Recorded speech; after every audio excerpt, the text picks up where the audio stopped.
La véritable originalité du Lockwind 16M, elle se trouve à l'intérieur. Une fois qu'on a franchi la descente, qui est d'ailleurs assez agréable parce qu'elle n'a pas trop de pente, on découvre un espace qui est complètement décloisonné, qui est composé en fait de deux parties. Une première partie avec une cuisine à l'américaine et un carré décentré sur tribord.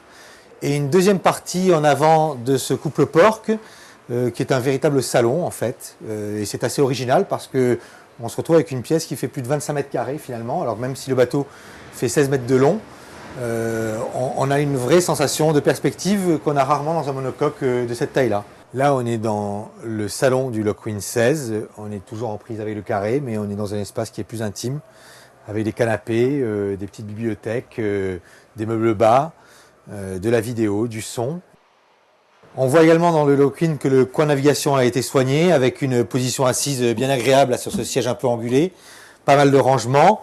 Et puis, autre originalité du bateau, c'est cette table de repas qui est organisée avec d'un côté une banquette avec deux assises privilégiées et puis de l'autre deux chaises qui sont sanglées en navigation mais qui peuvent bouger une fois qu'on est au port. On enlève les sangles. Et puis voilà, si on a envie de se mettre comme ça, on peut. Et puis surtout, si on a envie d'emmener deux chaises de plus, on peut les stocker dans la soute arrière qui est dédiée à tout le matériel nécessaire à la grande croisière. La problématique lorsqu'on part en voyage, c'est de pouvoir stocker le maximum de choses. On a vu qu'il y avait de grandes capacités de froid dans le bateau, on a plus de 400 litres. Et là, on découvre une trame d'aménagement qui est vraiment dédiée au rangement avec une véritable soute traitée de manière technique avec ce plancher en aluminium strié. Là, on a une penderie à cirer humide, une bannette d'appoint qui permet d'installer du matériel et puis qui peut évidemment être levée comme ça pour donner accès au dessalinisateur qui a une place dédiée ici à côté du moteur et du groupe qui va être installé dans la gaine technique centrale. Cette zone technique, on peut y accéder également par le cockpit via un grand coffre articulé qui est sur l'arrière. La coque du Lockwind 16, elle reprend en fait la carène de l'Harmonie 52 qui est un plan Mortin Mavrikios. C'est une carène qui est assez classique dans ses formes avec des sections rondes, une carène plutôt un peu moins large que les standards actuels.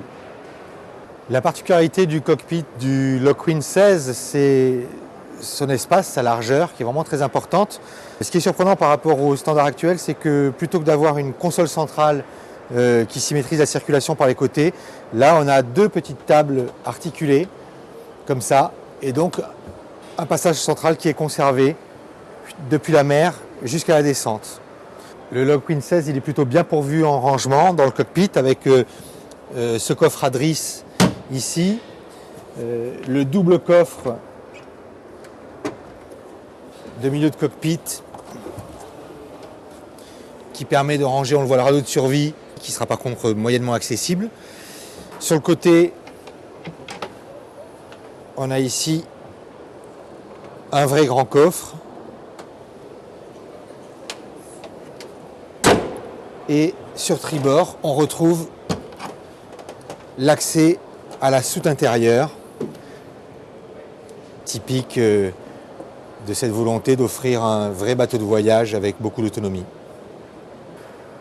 L'originalité elle est aussi quand même sur le pont avec ces bains de soleil en latté de teck qui font en fait office de cache-drisse et qui permettent aussi de disposer de mains courantes pour revenir au cockpit.